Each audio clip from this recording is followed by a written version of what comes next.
Hey, Meghann Scully, and this is the Limerick Post Show. Coming up in today's show, the big interview is the LEO Enterprise Awards that took place in the Strand Hotel during the week. First up, though, the top stories in Limerick, and this Sunday it's International Women's Day, and there will be a special live podcast with the Limerick ladies in Ormston House.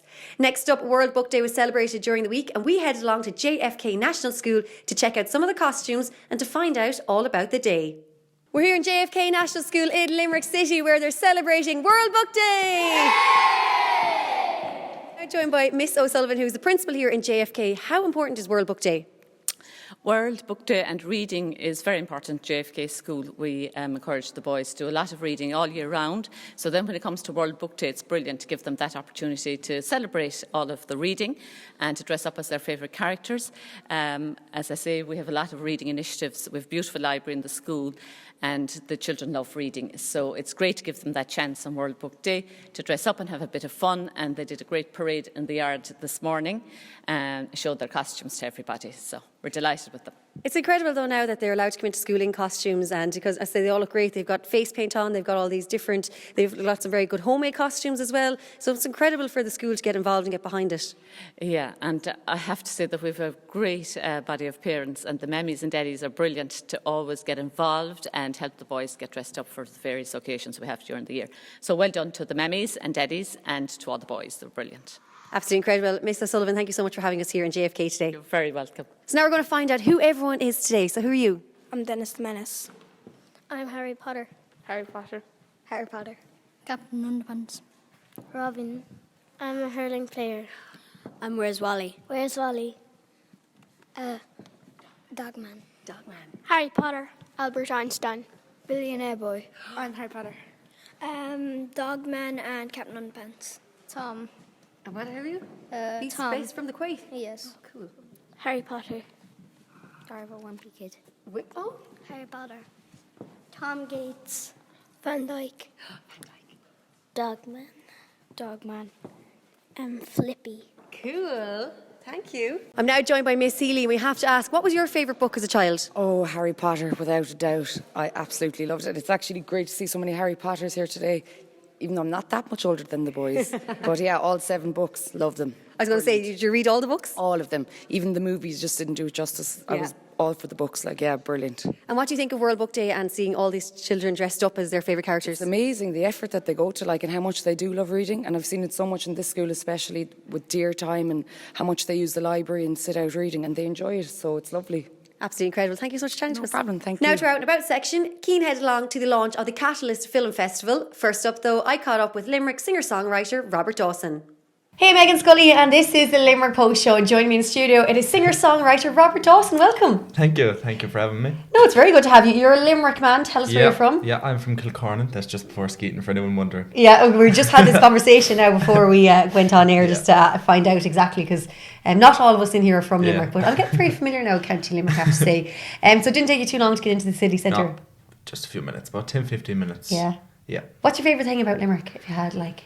I think Limerick is like a big massive community. Yeah. Like I find with my EP launch I've been putting up posters a lot of places and getting in contact and got a lot of spot prizes and a lot of press. So I think when someone's doing like an event, everyone kind of gets behind each other. Yeah, And it's all really like good, isn't it? A community type feeling. Now we're going to get to your event in a little while, but bring us back now. You're only 18 years of age, Yeah. so Yeah. have you just finished school? No, only in 5th year. You're still in school? Yeah. Oh my God, wow. Fair play Yeah. to you. Is it hard to juggle school and music? Yeah, and a part-time job as well. Wow. Oh my God, I'm very impressed by you. You're like, do you have any time off? No. I won't even ask what you do like on a Sunday for chill out time, or is there such a thing, or No. is your time off spent with music? Well, I go to school Monday to Thursday. Friday's a work experience day. Don't have work experience yet, so I take Fridays as a chill day. And then Saturday and Sundays I work. Oh wow. Yep. Fair play, yeah. Jeez, I'm very impressed. Do tell us, bring us back now, because I know you were in, was it Spotlight? Yeah, years? Spotlight Stage School, Margaret and Judy. Shout out to Margaret and Judy. Gotta get the shout out in there. Yeah. So what age were you when you joined Spotlight?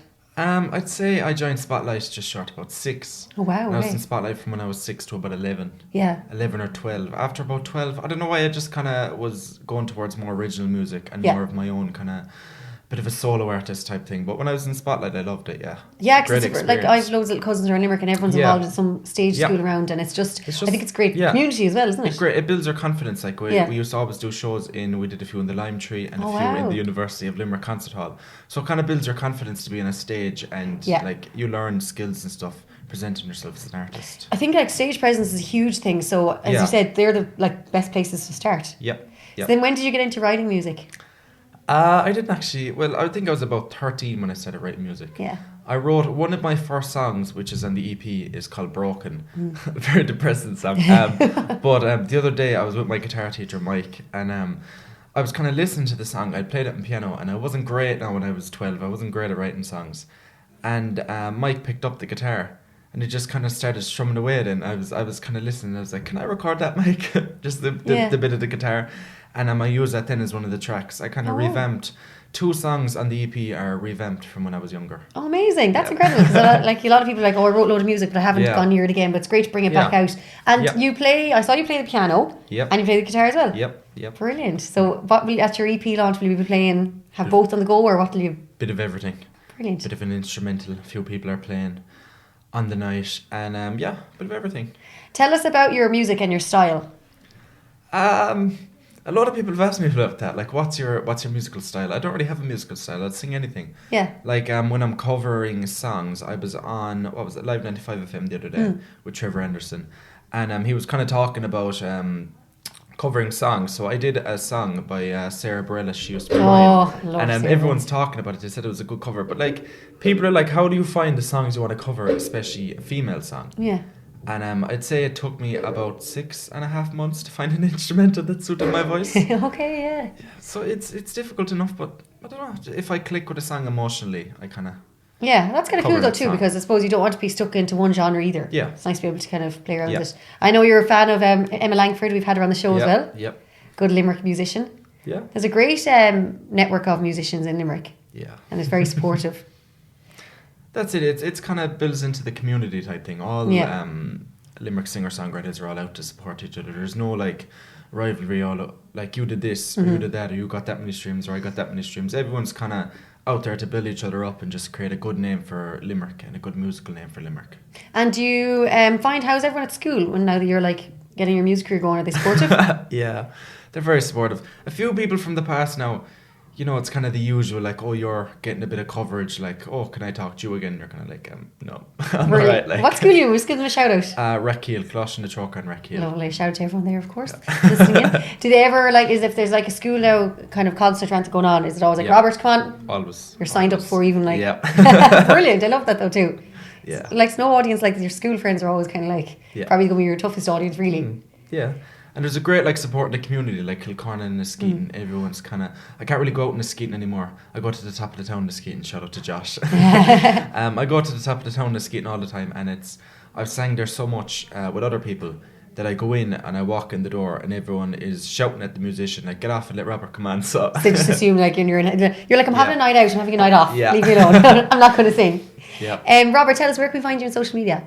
You can find me on Instagram at official Robert Dawson. You can find me on Facebook at Robert Dawson Music and Snapchat at Rob Dawson Music. Lovely. And tell us about your new track that you have. Well, it's not just one track, it's many tracks. Yeah. I have one track that's out at the moment. It was supposed to be called Never Gonna Love Again. I talked about this before. What happened was, I was going into the website I used to upload all my music to iTunes and Spotify and all that. And I typed in Never Gonna Love Again, and it auto-corrected to I'll Never Love Again. Okay. So now it's kind of like, you have to search up Lady Gaga's song now to find my song. Yeah. I'm just under her though, so I'm not doing too badly. There you go. I'll tell you, it's not a bad place to be at all. Tell us now, we've talked about the EP launch night. Where's it happening? What date? What time? It's happening at the Men's Ballon Temple in Newcastle West. It's starting at 8 o'clock. And it's just going to be a great night of music.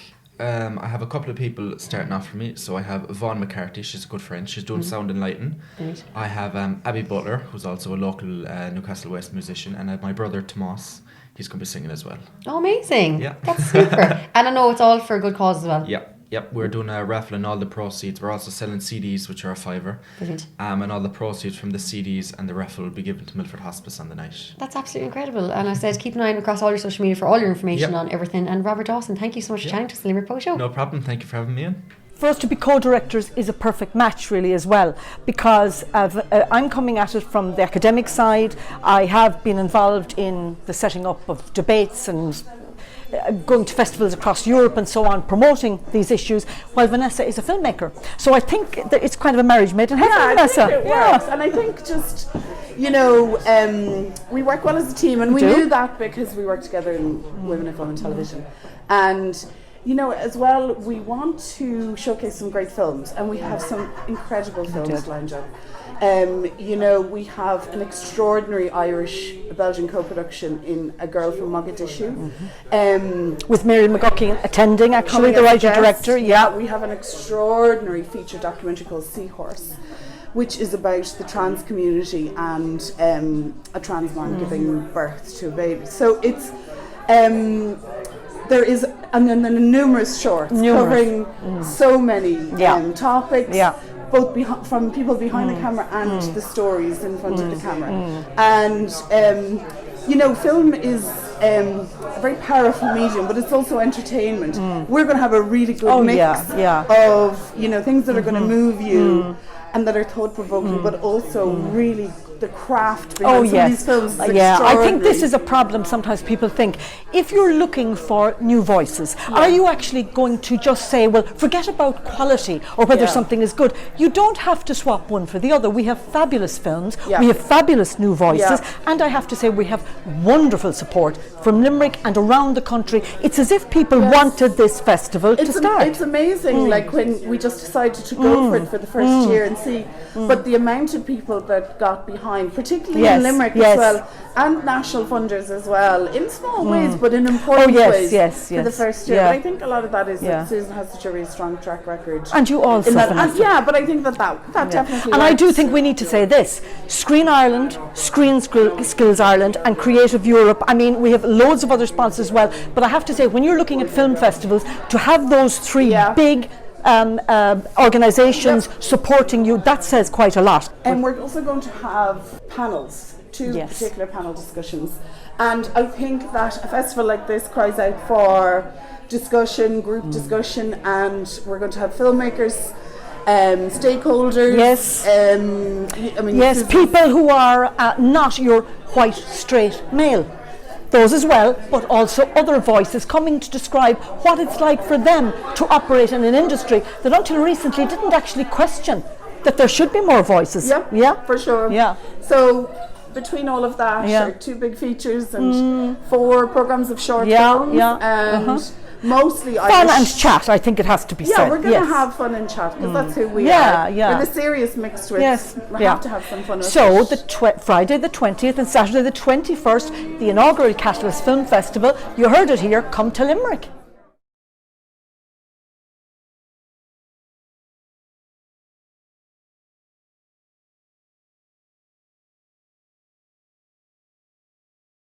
Bernie, if you could tell us what the LEO brings to the local community and economy in the Midwest. Well, Cian, the local enterprise office offers a varied support to the small business sector in Limerick and the local economy. Over many years, over nearly 30 years, the Enterprise Board and now the local enterprise office has been providing services to help start and grow small business in the local community, in Limerick City and County now. We offer a range of supports, including training and development, mentoring supports, but also a lot of financial supports, different types of grants depending on the stage the business is at. Even if you're thinking about starting a business, you should come and talk to your local enterprise office, because we are the first stop shop and the one-stop shop in Limerick to help support small business up to 10 employees. And today we're here at the Strand Hotel it's a big day for yourselves and for the businesses with the Enterprise Awards. Yes, it is indeed. It's a great opportunity, I suppose, to be part of a celebration of small business achievement in Limerick. Over the years, you know, many business owners put in so much time and effort into their business and work so hard that this is, you know, allows us to give them something, to help them along their way, to allow them develop their business through more effective PR. And I suppose what we do with the Enterprise Awards, we have awards in different categories of small business, and the overall winner then that will come out of today will go forward and represent Limerick at the national final in the Mansion House in May in Dublin. And we've had winners going through nationally as well. Last year our winner, ABS Engineering, went on and won the regional award, which was fantastic really for his business and fantastic for Limerick. And this year hopefully we'll have a very successful business coming through as well. And it's great for the small business owners to have the opportunity to present their business, to present their achievements, and to present, I suppose, what their strategies are for their future as well. And at events like this, it's a chance for them to network as well, which is something small business Yes, indeed. often get to do.